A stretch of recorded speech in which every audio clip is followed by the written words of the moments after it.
Hi, Shadi. Hi, Bob. How you doing? Doing great. Great. Good to see you. So to speak, yeah. And I should introduce this, I guess. I'm Robert Wright of Blogging Heads TV. You're Shadi Hamid of the Brookings Institution's Doha Center. And you're in Doha now, I think, in Qatar, but you were only a few days ago in Egypt, right? Well, actually, I just got back from Cairo last night, and I was there for about 2 weeks. Mm-hmm. And I was just going to cover elections, but what I got instead was, Egypt really seemed on the verge of implosion for a few days there. So it was fascinating to see the shift in mood over the course of those 2 weeks, from stagnation to despair to some degree of optimism. I mean, it's been all over the place. Yeah, but the funny thing is now, at least as it's being viewed in the U.S., in some quarters, we're back to despair, because now the first round of the elections have actually taken place, and the early reading on the elections is that the Islamists have done better than many people expected, although you actually predicted in a foreign policy piece a few weeks ago that they were going to do quite well. So it's sounding like the Muslim Brotherhood is going to take somewhere in the vicinity of 40%. And then, in addition, and maybe more surprisingly, they're thinking another 25% may go to a party that's even more conservative, a religious party, the Salafists. Yes. And so together, if you imagine these two forming a coalition, leaving aside the question of how much power this parliament is going to wind up having, but nonetheless, if they formed a majority coalition, that would be a pretty conservative one, right? Yes. I mean, of course, it depends how you define conservative, but yes, I think this caught people by surprise. But what I've always said is that elections aren't about popularity; they're about organization, strategy, and manpower. And on those three counts, no one does it better than the Islamists. So people shouldn't read too much into this and say, well, Egyptians love Islamists. No, it's a little bit more complicated than that. But the Salafis, who are the more, let's call them, the more literalist of the Islamists, or the more uncompromising view of Islamic law, they did better than almost anyone expected. I mean, most estimates were around 10%. But it looks that they might get closer to around 20%. But I should say that this is just the first round of elections. There are still 2 more, and God knows what could happen. There could be a shift in support, so we shouldn't get too ahead of ourselves. But yes, the preliminary indications are Islamists are dominating in Egypt. Yep. And tell me, what would do you have any sense for? Again, we're leaving aside the question of how much power anyone in Parliament is going to have, because that's very much a matter of contention right now, and the whole question of whether they will ultimately be subordinate to military rule, and whether they'll get to pick the prime minister, and all that seems to be in flux right now.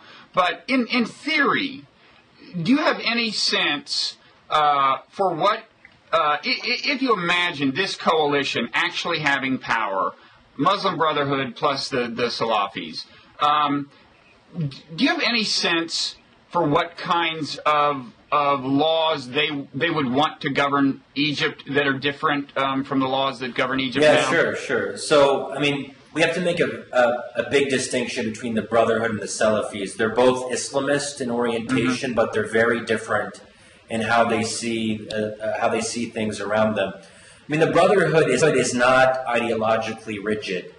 It's a very pragmatic organization that I would put in the center-right of the Egyptian political spectrum. They are where probably most Egyptians are. They like Islam, they like Islamic law, they're religiously conservative. Whether we like it or not, all the polling suggests that's where most Egyptians are. So, but they are very pragmatic, and they've really shown their ability to compromise on their ideas and ideals for political gain. And they've done that time and time again. And they're, to be honest, they're kind of flip-floppers too. One day they'll be trying to get closer to the military. Other times they'll be attacking the military and trying to undermine military control. Sometimes they'll move to the right and try to make nice with the Salafis. Other times they'll try to move to the center and gain the support of independents and liberals. The Brotherhood can be everything to everyone. That's the way it sees itself. it's very flexible in that regard. But that actually causes problems for them sometimes, because what liberals will say is that even though they have nice rhetoric and they have a moderate face, you can't really trust them, because they go with the political winds and they'll do whatever it takes to preserve their organizational interests. So I think the main point here is these are not irrational fanatics. These are people who know how to play politics. They've been doing it for decades, and you can talk to them. The U.S. can have a rational, productive conversation with them. It may be contentious, and there will be serious points of disagreement, but they're a known quantity. I mean, they're not. I think by now there's been enough scholarship and research done on the Brotherhood. It's not this mysterious organization anymore. Right. The Salafis, though, are a bit different, because they only came onto the political scene the past 9 months. Before Egypt's revolution, Salafis did not participate in elections because they thought that only God should pass laws, not an elected parliament. So they had theological objections to it. They've engaged in some creative gymnastics to justify their entry into the political scene now. But they are new, they're political novices, and that's why it's so surprising that after having no presence in elections for decades, they've been able to be the second largest bloc. Now, what would their ideal Egypt look like? And of course, there's almost no chance we're going to see that, because they would at most, it sounds like, be the minority in a coalition that might or might not have power. And of course, the Muslim Brotherhood could, in principle, form a coalition with secular liberals, in principle. But in any event, what would the Salafis like to Egypt to look like? They very much.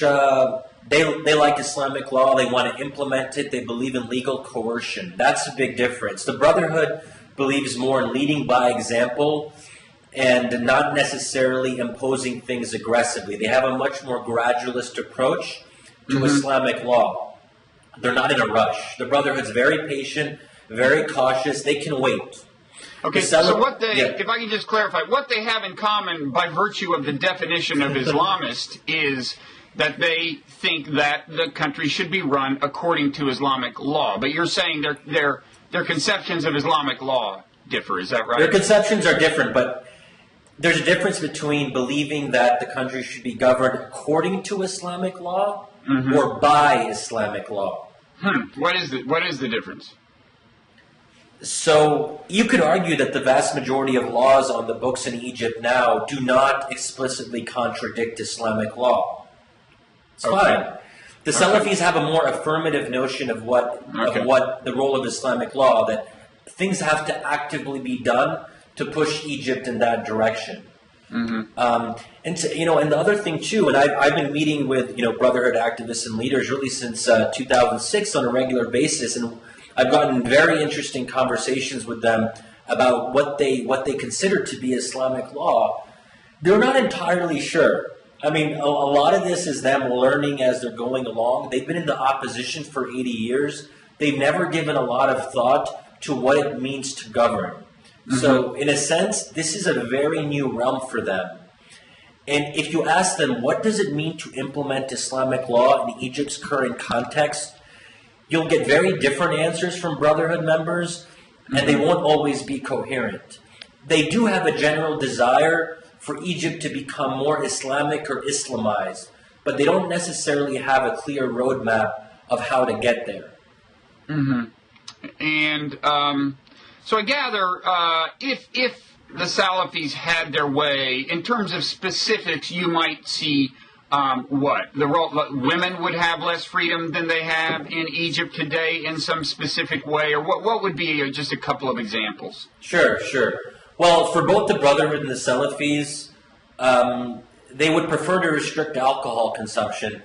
I can't imagine the Brotherhood making that a priority early on, but who knows? Maybe the Salafis will kind of push that onto them, and will have a kind of Tea Party effect in Egyptian politics, where the so-called moderates feel that they have to gain the support of the ultra-conservative base. I mean, a lot of this isn't even about ideas or ideals. It's about what works in politics, I think we've seen that very clearly in the U.S. Anyway, I think down the road, so leave us for the next few months, and I think the priorities in this first phase will be very different. At some point, the restriction of alcohol consumption, maybe some degree of segregation between the sexes at different levels of schooling, maybe some issues would come up in the tourism industry in terms of, Salafis don't like women wearing bikinis, so maybe they'd advocate for one-piece swimming suits. Things like that, which aren't necessarily, and quite frankly, I don't see most Egyptians being very concerned by those types of things. Again, it's not that I just suspect. It's almost certain that that's where most Egyptians are. So it sounds like something more like Saudi Arabia, though actually not as extreme as that, it sounds like. Well, if the Salafis had their way, it would inch a little bit more in that direction. The Brotherhood would rather avoid these debates because they don't want to waste their time talking about banning alcohol. The Brotherhood has bigger things on their mind. They want to advocate for a pure parliamentary system. Egypt is currently a presidential system, so in my view, this is going to be the key flashpoint in the coming months, the very structure of Egypt's institutional setup. So they would like something akin to the Israeli, let's say, it's a funny example to bring up, but the Israeli system where you have a ceremonial president and a powerful parliament, or no president at all. So the Brotherhood would prefer that. They also understand the importance of the economy. Egyptians have one thing on their mind now. They want to see tangible results in their everyday lives, their quality of life, in their economic situation. And the Brotherhood has learned a lot. They've watched a Turkish model. Why has the AK Party in Turkey been so successful? Because they said it's the economy first. If we can deliver on the economy, that'll smooth our way on so many other things. And the Brotherhood's constituency, I gather, is what we would call well-educated, upper middle class. There's a lot of doctors and lawyers that are part of their base, right? Well, their leadership is upper middle class, so doctors, lawyers, engineers, very rich businessmen as well. That's their leadership. Now, their constituencies are more mixed. They definitely have a professional constituency of educated Egyptians, but also they have popularity in the rural areas and in the poorer areas, which see the Brotherhood as having a history of charity and social justice and being there on the ground, interacting with Egyptians. There's a perception sometimes that liberals are elite. They're in the kind of, they're on the coast, not the coastal cities, but Cairo and Alexandria, and aren't really in touch with the heartland. So in that sense, it's sort of comparable to what the perceptions are in the U.S. In that respect. Yeah, and you might ask, say, kind of which Republican Party will it turn out to be? The current Republican Party that is more driven by its heartland base, or the Republican Party of 30 years ago. But anyway, let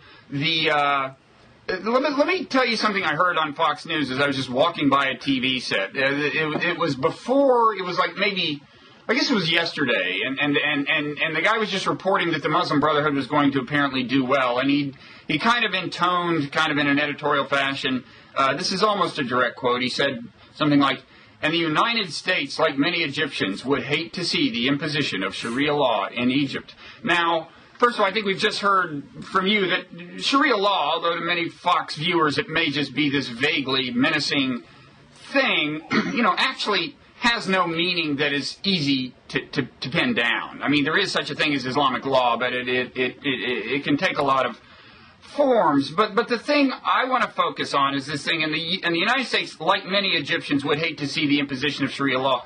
I don't doubt that there are many Egyptians that don't want Egypt to become more religiously conservative, but I started wondering, why does it matter to the United States whether Egypt becomes more religiously conservative? And I'm sure you've thought about that a little. Whether it does matter, and if it does matter, how it matters, right? What are the external manifestations of what may now be a religiously conservative drift in Egypt?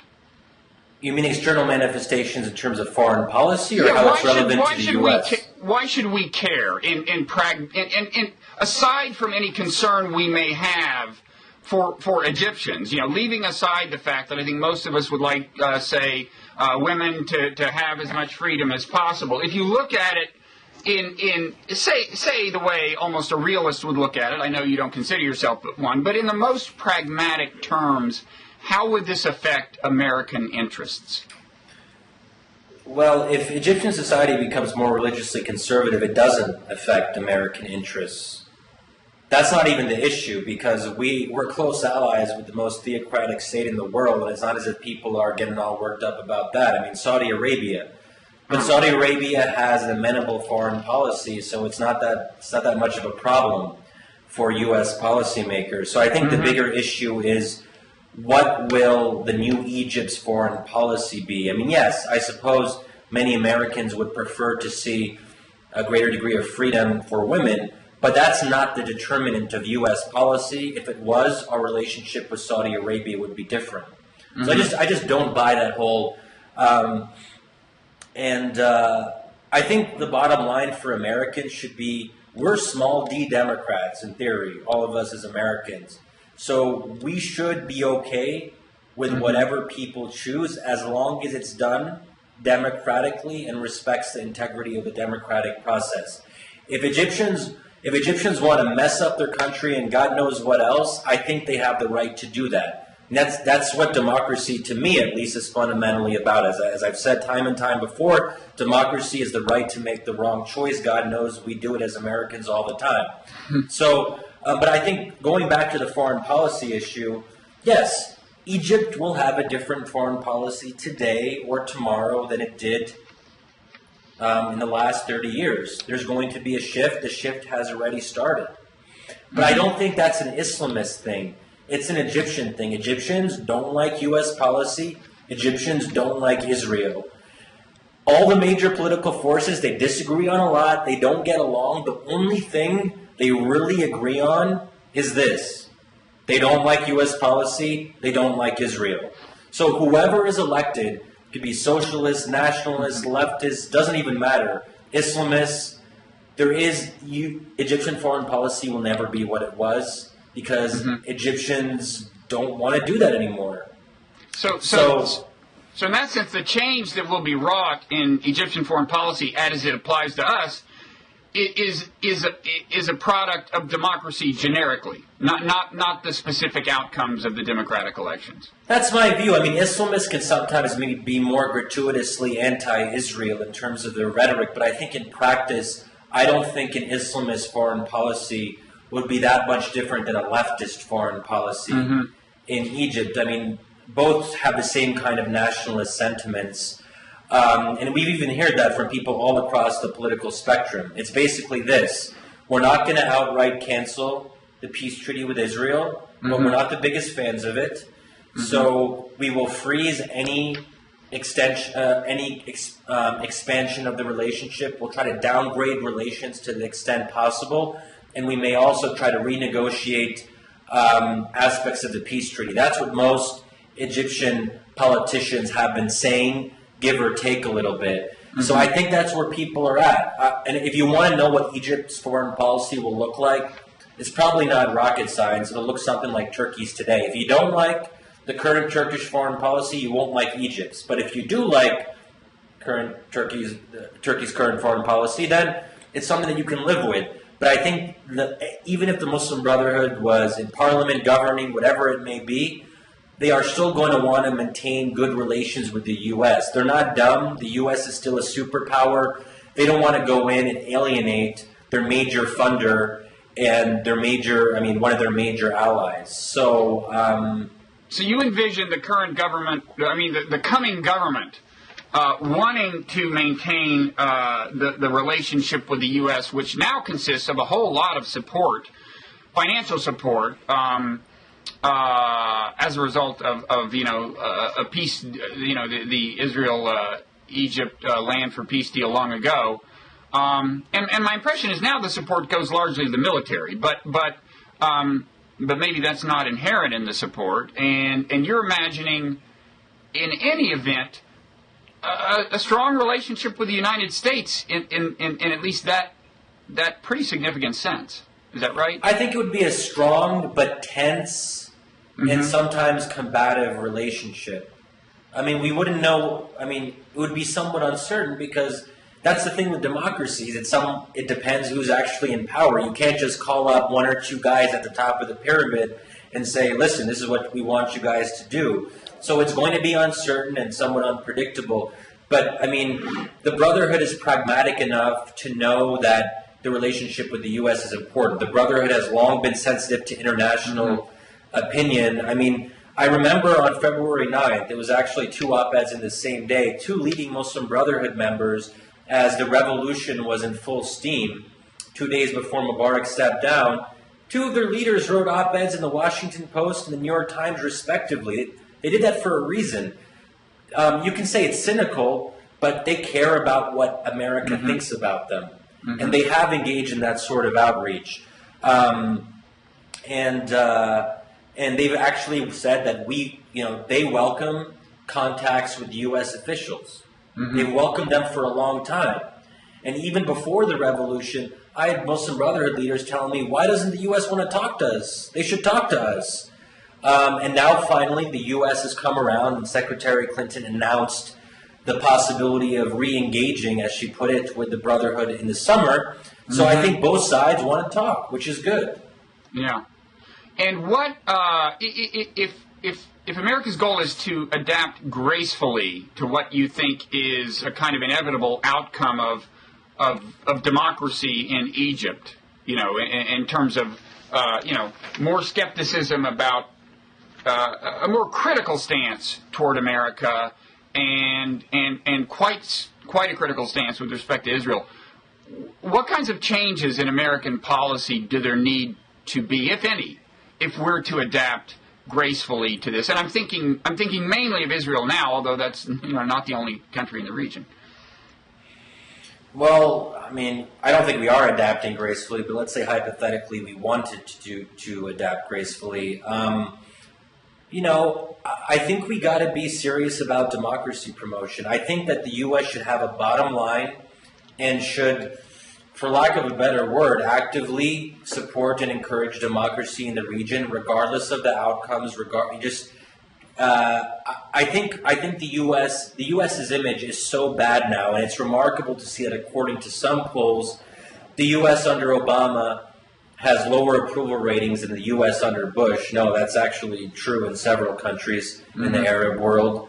The U.S. is extremely unpopular now. And Obama's tenure has not improved the situation at all. Not to get into a whole different tangent, but in many ways, I think it's damaged the relationship further.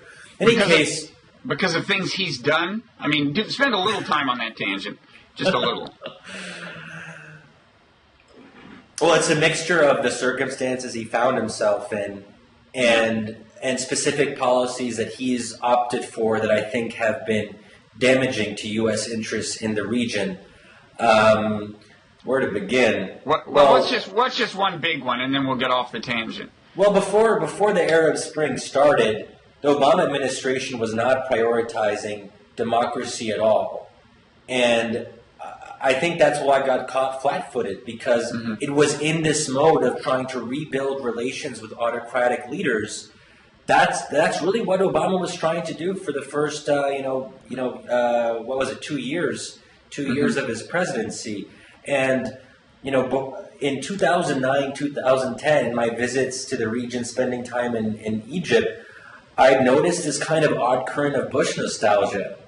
And I'd have opposition people, whether liberals or even Islamists, say, hey, we didn't like Bush, but at least he seemed sort of serious about democracy. What's up with this Obama guy? Why can't he get more serious about it? Yeah. So that's one thing. But even afterwards, I think that the basic perception in the Arab world post-Arab Spring is we've been dithering, we've been slow, we've been cautious, and we do the right thing sometimes, but we wait until the very last moment to do it. Libya, Syria, Tunisia, we didn't have an official statement congratulating the Tunisian people until after Ben Ali left the country. So we actually waited until after the last moment. Yeah. So there's a sense that America is just dithering. We're weak. Our policies are incoherent. We want to strengthen, keep our relations strong with autocrats in the Gulf, but at the same time, we want to say that we're on the side of democracy. Well, which one is it? Well, you have to concede there is some tension between wholehearted support of democracy and existing commitments. For example, when you look at Bahrain and where we base our fleet there. Now, my own view, we needn't get into, which is that you might want to reconsider how much we actually need to have a fleet there. But anyway, I mean, it's not a simple adaptation. Well, here's the other. Let me just say the other part of it too. Yeah. Is the expectations were skyrocket high. I mean, people really believed, and I was living for part of the campaign in 2008 in Jordan at the time. And people really believed in Obama. I even had, there were Muslim Brotherhood people telling me privately, like, we're kind of rooting for Obama. I don't want this guy to win. I mean, don't tell Fox News I said that. But so there was really this sense of hope and optimism that Obama would actually would adopt a clear break, would actually fundamentally reorient American policies. So it's partly the same problem that American liberals have. They thought that Obama would be the next FDR, and he turned out to be a normal politician. There's the same thing.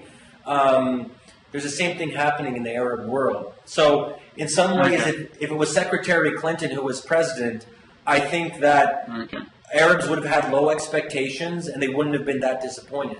Yeah. Okay. So we're back off that tangent, and it takes us back to your generic point that you think we should more wholeheartedly support democracy promotion, which we're kind of trying to do here in Egypt now. I mean, we're kind of saying almost that the military should cede power. But let me ask one more question about our adaptation to a more democratic Egypt and a more democratic, or let's just say an Arab world where, for one reason or another, state policies tend to be more responsive to popular opinion, which I think is where we're headed one way or another. Yes. Let's get back to Israel in terms of specific policy about Israel, about, Palestinian Authority, about Hamas, whatever. Is there, the UN, the Palestinian bid for statehood in the UN, whatever.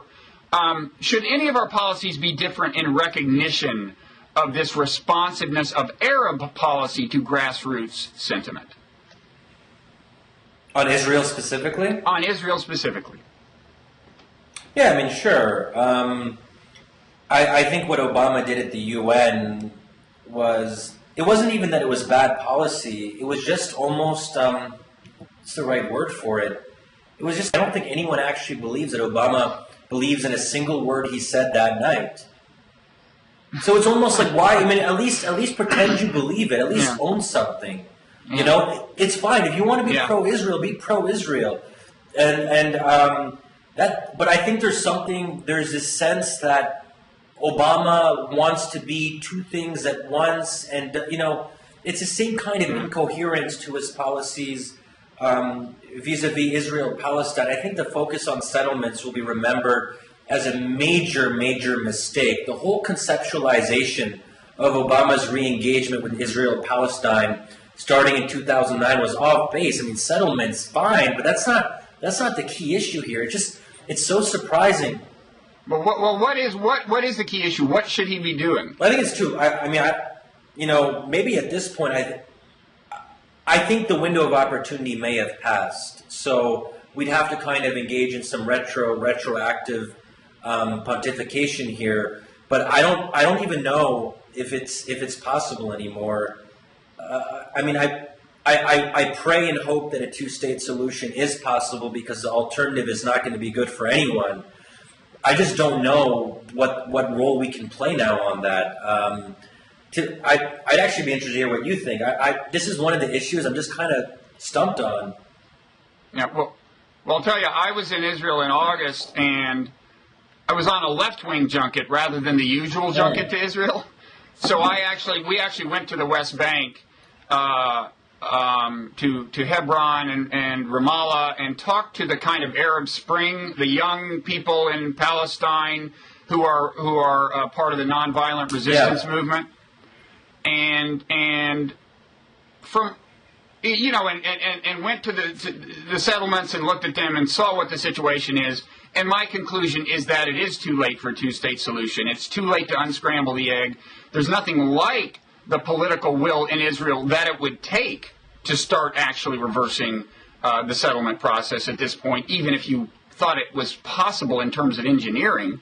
I'll tell you, I think the one thing that could lead to a two-state solution, and I told the Palestinians this, is if the Palestinians, these young Arab Spring Palestinians said, if their rallying cry became, okay, you want the whole thing, you get the whole thing, but we want to vote in Israeli elections, that might scare Israel into getting really serious about a two-state solution. But I think that's like a triple bank shot. Unlikely for many reasons, chief among them, that the Palestinians don't want to say that because they think to say we want to vote, the West Bank Palestinians, to say we want to vote in Israeli elections is a validation of the occupation and a validation of Zionism and so on. So they are the young, and these are really, in some ways, inspiring and encouraging, young kids. They tend to be one-staters, and some of them very idealistic, talking about John Rawls and how you would set up a state that could serve the interests of Jews and Arabs, and it's a tough row to hoe to get to some kind of peaceful one-state solution, but I'll tell you, I think it's too late for a two-state solution, and Israel, they're creating Bibi Netanyahu is creating a one-state solution of his own, and the only question is it going to be an apartheid state? If you define the Israeli state as the whole enchilada, including the West Bank, as Bibi Netanyahu sometimes talks as if he wants to do, he talked that way in front of the American Congress, well then that's an apartheid state. If you want to really expand the borders and not give the vote to the Palestinians, that's what you got. And I really think Israel, I think one way or another we're talking one state, to be honest, and it's a question of what kind it becomes. But I tend to be pessimistic. Well, I'm pessimistic too, but here's what I'd say in terms of how Obama should be thinking about this. I think if there's going to be a time to make peace, it's now, because the region is shifting in such a dramatic way, and the Palestinians are going to be less willing to compromise because there are all these emerging democracies in the Arab world that are actively pro-Palestinian and actively anti-Israel. So they can just wait it out, 20 years, 30, 50, because the regional dynamics will be better for them. Why would you compromise when you're weak? So I think from their standpoint, they're feeling more confident, the Palestinians, right? So if I was Israelis, I'd be thinking to myself, oh boy, it might not be looking good 20 or 30 years down the road. Let's try to come up with something right now before it's too late, before these Muslim Brotherhood governments come up and are backing the Palestinian cause and causing us all kinds of problems. And I don't know if there's that realization on their end that it's not going to get better, it'll probably get worse for you. So seize the opportunity. Seize the opportunity. Palestinians, the Palestinians are patient. The Muslim Brotherhood is patient. And I think some people are willing to wait. And there was actually a really interesting Adam Schatz article called "Is Palestine Next?" I think it was in the London Review of Books. I don't know if you saw it, but he talks about this very interesting concept that Palestinians have. In Arabic, the word is samud, which means steadfastness. That there's a sense that it's almost like losing with honor. That even if you're not getting your state, at least you're getting your honor back. So Palestinians may be willing to lose in the short run to get something that they consider to be more important. And I think the metaphysical nature of politics is something that Americans don't always get. We're very, we want to get things done. We want to be pragmatic. Is your situation better now than it was, 2 years ago? That's sort of the way we see politics. But I think in the Arab world, politics has an almost spiritual aspect to it. I don't know if that makes sense, if I'm articulating it the right way. Well, I think it was in a piece that you wrote for the Washington Post that I saw emphasis on the Arab word for dignity. Yes. Is that right? And I mean, talk about that. Yes. Yeah. I mean, so I guess dignity is a pretty strong word in English. I think it is, at least, but it's even stronger in Arabic. The word's karama, and again, it has this kind of spiritual component to it. And I think it's so important to understand it because so much of these revolutions weren't about necessarily the political system. Yeah, everyone wants democracy. Who doesn't? I think it's a natural thing to want that. But I think it's deeper than that. There was a sense of Arabs being on the receiving end of history for so long, of being humiliated time and time again by international powers, by their own governments, by whoever it is, that there was a sense of they wanted to affirm themselves as human beings, this sense of agency, of being alive, of having control over their own destinies. And if you want to understand why Arabs, I guess the right word is hate sometimes, hate Israel, it's because it's tied in with this sense, not to get too kind of, I don't want to like make it too big of a deal about this, but for a lot of Arabs, Israel is a symbol of Arab decline. The very fact that it's there for them is a reminder of how they used to be the greatest civilization the world had ever seen, but now they're nothing. So I think that rise and fall narrative is very important to the self-perception of Arabs and even Muslims more broadly. And when you go to the West Bank, you see that what the occupation does above all is deprive the Arabs there of their dignity. You know, it's just designed to do that almost. And the more settlements there are, the more pervasively it does that. And there are a bunch of settlements. Yeah. And you know, I think you hit it. I think, you know, it's the sense of dignity that drives the kind of energy for the manifestation of the Arab Spring that I sense in the West Bank, which I want to emphasize is still not at all a dominant force in the West Bank. But there's some smart young people who seem very devoted to it, and so we'll see. Before we go, let me quickly ask you. You had an interesting experience in Cairo, and I want you to tell us about it. The context of it, first of all, is this kind of puzzling sequence of events from, at least looking at it from here, which is that, like, you know, not long before the election, days before the election, suddenly there was this upsurge in Tahrir Square. Huge demonstrations. They got violent. More than 40 people were killed, I think, you know, on various days. It looked like they were on the brink of chaos.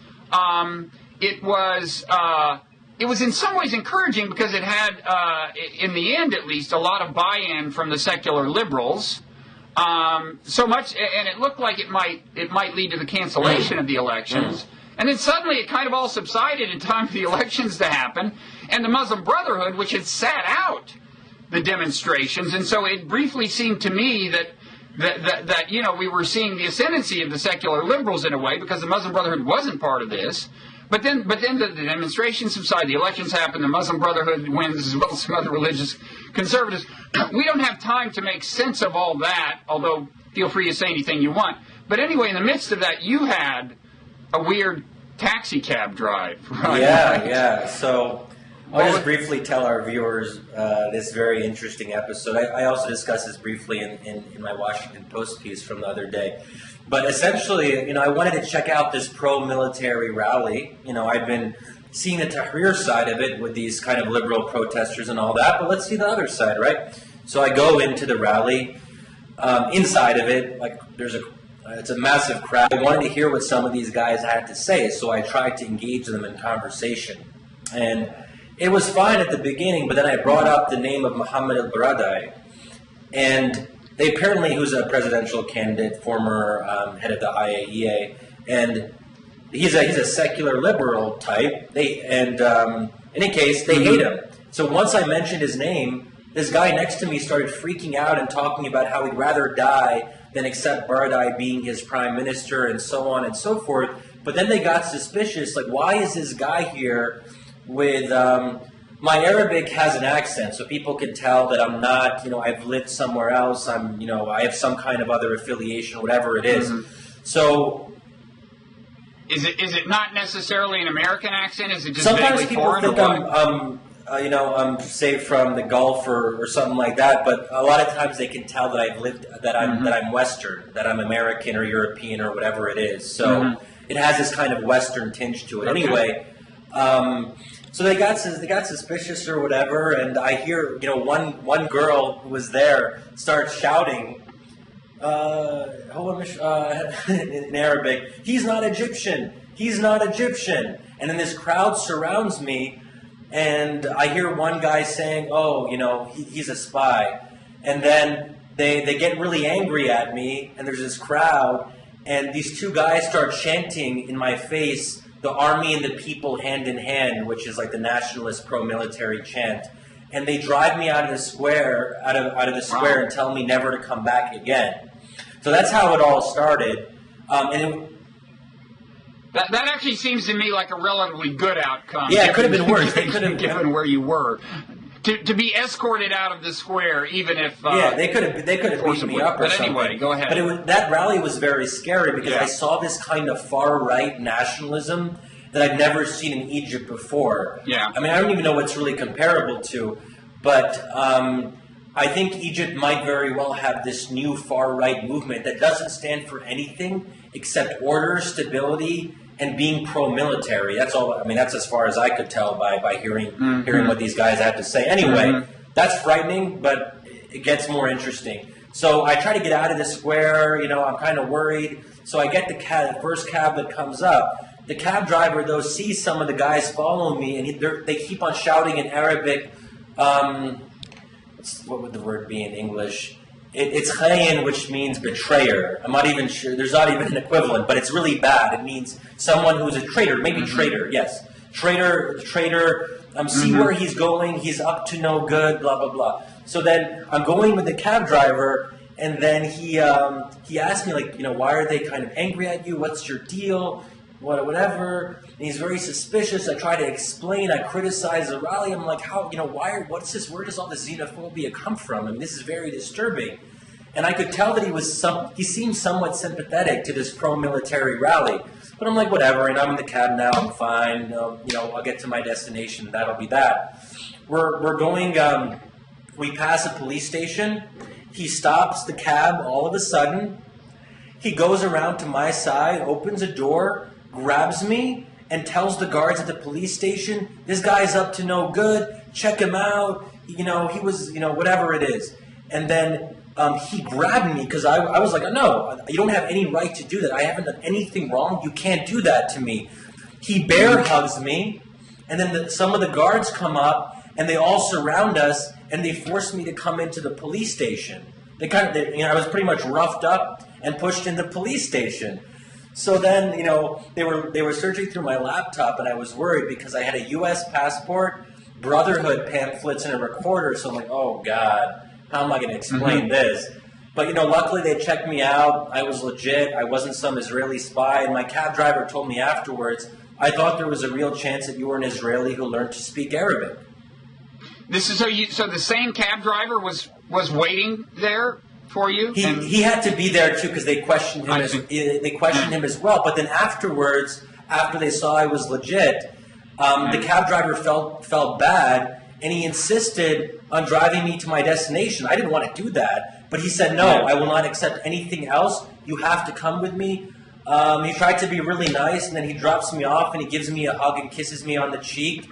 And he's like, he tried, but it was really this bizarre thing. And he thought I was an Israeli spy. And that's actually an accusation that you hear a lot now in Egypt. And maybe now it's worse since the case where the 3 Americans were accused of, having like gas, I don't know what they had, Molotov cocktails or whatever it might have been. So there's this kind of real fear of foreigners now. Wow. Well, I got to say, when I think of, what would it be like to work at the Brookings Institution, I think of something a little less exciting than that, Shadi. And probably for most people, the Brookings Institution life is less exciting. But this has been great. This has been very illuminating. Yeah, I really enjoyed it. I hope we do it again sometime. Yeah, I do. I want you to go back to Cairo tomorrow and have more adventures. Yes. And then you can report them to us next Sure, time. I'll keep you posted. Okay. Thanks a lot. Okay, bye-bye. See you.